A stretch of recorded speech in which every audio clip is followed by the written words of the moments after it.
Yo la semana pasada lo que hice fue la del trinche, que cuando llegaba mi gran momento me fui a por la maleta, ¿verdad, abuelo Xavier? Cuando llegó el gran momento, Es verdad. sí. Es verdad. Bueno, pero Ahora espero lo que no hagáis, contamos. Ahora... claro, espero que no hagáis lo del trinche que hizo hace un par de días, joder. No, hice la del trinche, cuéntala, abuelo Xavier. Bueno, No, de hecho, empieza. hay que decir que, bueno, ha sido un poco curioso porque Iván y yo veníamos hablando durante la semana de qué íbamos a hacer y teníamos decidido ya el tema que iba a ser hablar un poco de la evolución, de cómo se pasa del juego al deporte, digamos, de jugar por diversión a la competición. Un poco la diferencia de lo que en inglés es el play y el game. Y casualmente, pues hemos tenido la mala noticia de que esta semana ha muerto el Trinche Karlovic, que si hay una persona que representa el jugar por placer, por el placer de jugar la diversión, es sin duda el Trinche Karlovic. Lamentablemente ha Junto con muerto de una Mágico manera... González, ¿no? Sí, eso es, eso es. Quizás te diría que hasta el Trinche lo llevó más al extremo que Mágico González. Eh, Hay que decir que ha muerto de una manera trágica porque le dieron una paliza intentando robarle bueno, le robaron la bici, le dieron una paliza que le mantuvo durante 2 días en coma y finalmente no salió de ahí, ¿no? Entonces, pues bueno, una situación dramática que pone un poco en evidencia la dificultad en la que se vive en la ciudad de Rosario, porque el Trinche era originario de Rosario y bueno, es un jugador, el representante más evidente de lo que es el mito del jugador de fútbol bohemio, del jugador de fútbol exquisito, pero que no tiene ninguna intención de competir ni ninguna ambición de llegar a más. Llegó a jugar en la primera división con Rosario Central hasta que jugó 2 partidos, tuvo un problema con el entrenador y dijo, oye, tengo que ir a recoger la bolsa que me la ha dejado en el vestuario y no volvió. Y pues así, luego se Por eso fue, digo que yo fichó hice la del por... trinche. Sí, efectivamente, ¿no? Y es un jugador que ha crecido mucho mito alrededor de él. Menotti decía que es el mejor jugador de fútbol que ha visto en su vida. Peckerman también. Marcelo Bielsa decía que durante 4 años estuvo yendo cada partido a ver a Central Córdoba para ver al Trinche.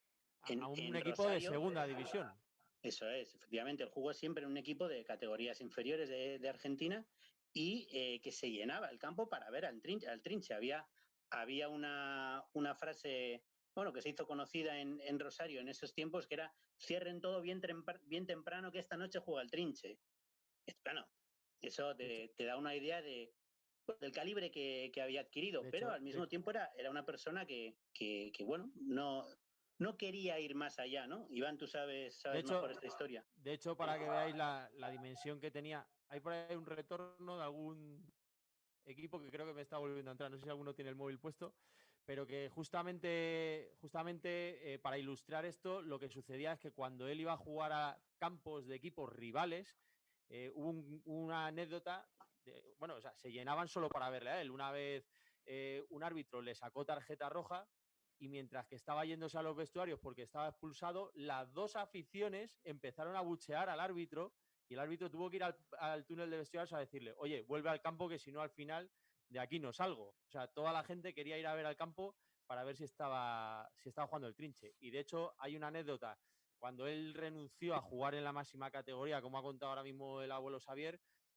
dedicó toda su carrera al Central Córdoba, que era un equipo de segunda, donde se sentía querido, donde se sentía que podía ser él mismo. Pero hubo un momento en el que la selección argentina iba a participar en el Mundial del 74, si no me equivoco, y entonces Eso es. querían jugar un partido de preparación. Y eligieron de los dos equipos de Rosario, el Newell's y el Rosario Central, coger a los mejores jugadores, 5 jugadores del Newell's, 5 jugadores del Rosario Central, y como todo el mundo hablaba de un tal Trinche que era una máquina y que era espectacular, dijeron, oye, ¿por qué no completamos este combinado de jugadores de la zona de Rosario con el Trinche, que es del Central Córdoba? Total, 5 jugadores del Newell, 5 del Rosario y el Trinche. Al descanso, el equipo de Rosario iba ganando 2-0. Cuando estaban en los túneles de vestuarios, cuando estaban en los vestuarios, tuvo que venir el delegado del otro equipo, el segundo entrenador de la selección argentina, a decir, por favor, podéis cambiar a este jugador porque entonces nos va a humillar y me va a desanimar a los jugadores. Y al final del partido acabaron perdiendo 3-1 la selección argentina y fue una leyenda ese partido. Sí, es un poco el mito que ha crecido alrededor del Trinche, siempre con historias contadas por otros, porque no hay imágenes del Trinche jugando. Se ha hecho muy conocido este mito y se han buscado, no han aparecido más que segundos cortitos. Hay una imagen de un regate, pero prácticamente no hay nada para ver jugar al Trinche. A lo mejor lo habéis dicho, pero ¿de qué época estáis hablando? Años 70, él se retira en el año 86. De hecho, mira, como curiosidad os digo, se retira un día que tenían que jugar fuera de Rosario y no aparece, sale el equipo y con unos aficionados que iban a la ciudad donde iba a jugar Central Córdoba, lo ven andando por la calle. ¿Pero qué haces, Trinche? Pero si tienes que jugar no sé dónde. Y se fue con los hinchas a jugar. Su último partido fue ese. Llegó tarde porque llegó con los hinchas. Y yo, para que entendáis un poquito, este tipo de futbolista es muy típico en la cultura del fútbol argentino, este futbolista bohemio, y en concreto en Rosario. Os voy a contar una anécdota personal. Cuando estuve en Rosario con unos amigos, les pregunté por el Trinche. Quería saber cuánto hay de mito y cuánto hay de verdad en esta historia, ¿no? Y entonces me estuvieron contando pues todo lo que hemos contado, ¿no? Pues el Trinche, mi tío lo vio, mi padre lo vio y tal y cual. Y en un momento determinado, cuando ya habían contado todo lo que sabían alrededor del Trinche, un amigo de mi amigo me dice, en realidad el hermano del Trinche era mucho mejor. Bueno, esa anécdota refleja un poquito cómo funciona la cultura del fútbol y del boca a boca y de las leyendas urbanas, sobre todo, insisto, en Rosario, porque esto es algo muy, muy propio de Argentina y en concreto de Rosario. Y bueno, queríamos hablar del Trinche sobre todo para hacer un pequeño homenaje y para hablar un poquito, Iván, de esa diferencia entre el play y el game, ¿no? Exactamente, o sea, nos ha gustado el ejemplo del Trinche porque es alguien que quería que siempre prevaleciera el juego de calle, la esencia del juego, ¿no? Y entonces me ha recordado, pues eso, a una frase que es pienso luego existo. Yo creo que el origen, ¿no? El origen de la esencia humana es juego luego existo. Porque jugar para mí es algo muy serio y de hecho yo creo que es tan importante y como decía Rocío en todas sus intervenciones, se están dando tantos argumentos sobre la relevancia del juego en la educación que yo creo que cada vez crece con más fuerza en mí la idea de que muchos filósofos se han olvidado de esta parcela para explicar el sentido de la existencia. Al final, todas nuestras conductas tienen un elemento para la supervivencia, ¿no? De nuestro origen, el miedo, la fuerza, el amor, ¿no? Y el juego está en la esencia durante muchos años y no sabemos de qué proviene. En realidad puede ser simplemente porque es un aprendizaje, ¿no? O sea, es una forma de prepararnos para la vida. Y el juego y luego ya pasamos al deporte, ¿no? Que es lo que vamos a evolucionar ahora. El deporte es la versión reglada del juego. El juego en sí, el juego tiene una naturaleza freestyle, ¿no? Los niños están jugando y no les tienes que dar ninguna indicación en un principio para que se lo estén pasando bien y estén aprendiendo. Pero una vez que ya llega a ser un deporte reglado, como decía un profesor mío de psicología, se convierte en un conflicto inventado, ¿no? Y eso cada vez, pero en estos conflictos, cada vez se orienta más, en lugar de a la confrontación con el otro, en superarnos a nosotros mismos. Y de hecho, a este respecto que comenta Iván, hay una frase que me gusta mucho de Simeone, que dice que el éxito del fútbol se mide en que si vas en coche y cae un balón a la carretera, frena porque detrás viene un niño. Y eso refleja un poco cómo la esencia del fútbol en realidad está en el juego en sí, propiamente, más que en la competición, ¿no? Como os podéis imaginar, mucho antes de que los ingleses inventaran lo que hoy conocemos como el fútbol, ya existían juegos de chutar una pelota, ¿no? De hecho, prácticamente en todas las civilizaciones antiguas ha habido algún tipo de juego de este tipo. En Inglaterra, en concreto, los antecedentes del fútbol es un juego que se llamaba folk football, fútbol popular. Básicamente era un juego sin reglas, sin normas. Normalmente se jugaba en espacios muy amplios, con mucha gente, había un número ilimitado de participantes, se tiraba un balón y básicamente era dos equipos que tenían que competir, unos lo tenían que llevar a un lado y otros a otro. De una punta a la otra del pueblo. De una punta a otra del pueblo valía o todo. de pueblo a pueblo. Es decir, normalmente eran deportes que se jugaban mucho en pueblos, se jugaban también en ciudades, pero sobre todo en pueblos, porque exigían espacios muy abiertos. De hecho, en la cultura maya también había un tipo de juego muy similar que se De jugaba baloncesto, ¿no? chutando De la con la cadera. cadera y había que pasarlo por un aro. Era una especie también de juego de pelota que también se jugaba dentro de los pueblos mayas o las ciudades mayas. Tenía una parte muy lúdica, aparentemente. En la primera etapa del Muévete a tu bola, el que suscribe, teníamos en la sección que el que suscribe tenía, que se llamaba A esto cómo se juega, y a esto cómo se juega, hablé de los dos deportes que acabáis de decir. El fútbol maya de hecho me busqué la puntuación de cuando la pelota iba por el aro, no aro, y también hablé de un fútbol primitivo que se jugaba en pueblos de Gran Bretaña, que era una plaza que cerraban, la llenaban de barro, o no hacía falta porque era Inglaterra y eso, pues, barro, y valía todo, exactamente lo que acabáis de decir. Y lo siguiente que hablaste fue del Quidditch. Y lo siguiente del Quidditch, pero todavía no había surgido Harry Potter. No, mentira, eso hubiese sido ya buenísimo, imagínate. Es verdad que lo que comentabas, Gallello, es verdad plagio que de todo este fútbol era muy violento. De hecho, podía incluso morir gente. Y sobre todo, era un juego muy pagano y con lo cual no gustaba mucho a las élites. Una pregunta, ¿el balconing británico en qué va a acabar entonces?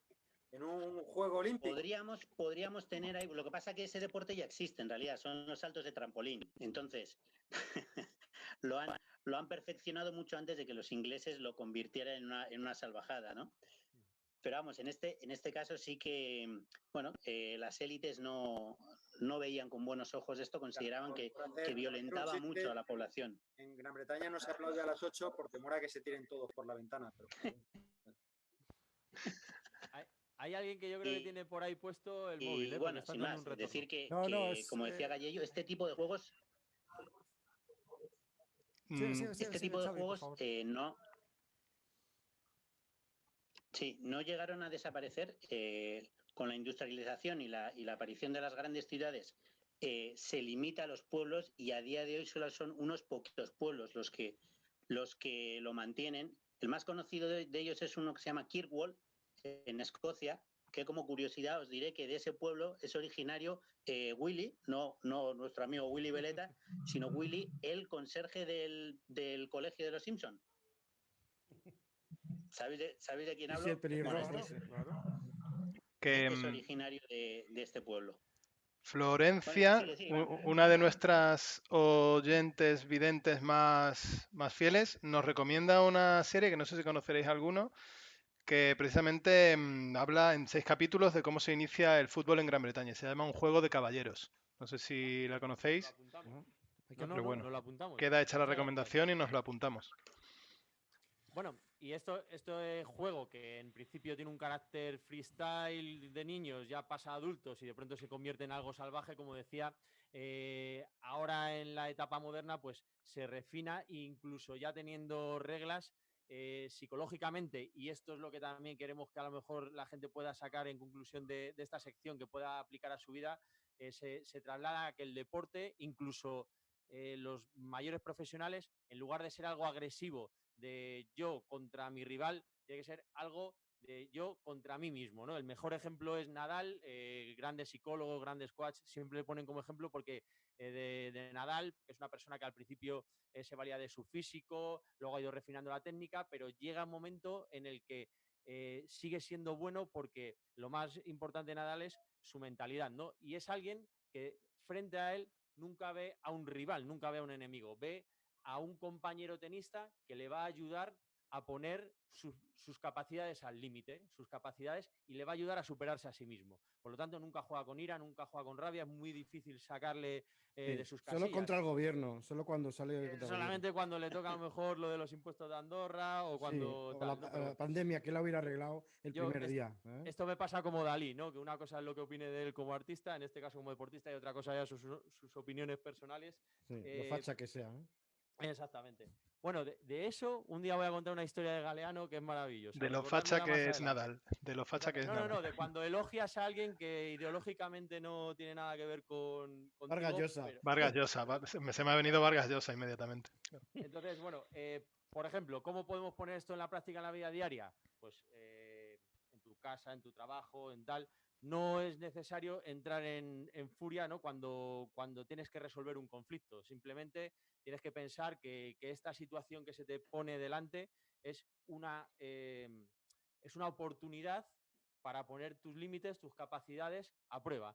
Te ayuda a ti mismo a que todas las herramientas que dispones de diálogo, tu inteligencia, tu compañerismo cuando tienes un problema de equipo o en casa, sencillamente, pues cada problema que te encuentres no tienes que tener a alguien enfrente, alguien con quien confrontar. Tienes que intentar ser la mejor versión de ti mismo y que esto te ayude a mejorar, ¿no? Y todo esto es lo que tú aprendes desde que eres niño cuando estás jugando, ¿no?